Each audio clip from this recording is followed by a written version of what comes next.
Ja nee wat. Ja nee wat. Dit is wat my vyeboom wou hê.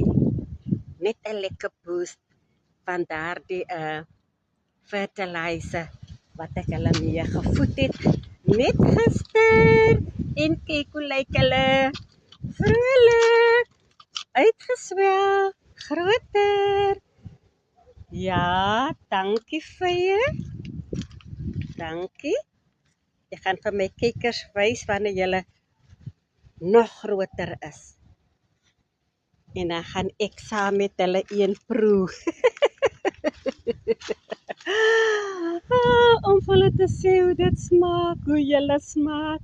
Vriend, sê vir my of jy 'n vyeboom of meer in jou op jou jaar het, maar ek is so opgewonde want hierdie vyeboom is 3 jaar by my en ek het nooit geweet ek sal nou kan vye.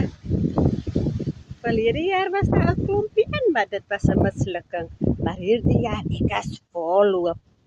Ek is volloop.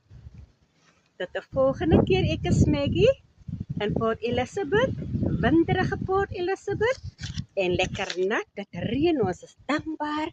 Ons gras groei. Dit was droog en dit was oes.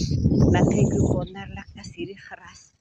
Met 'n paar dae se reën en kyk hoe lyk dit. Ons gesels weer.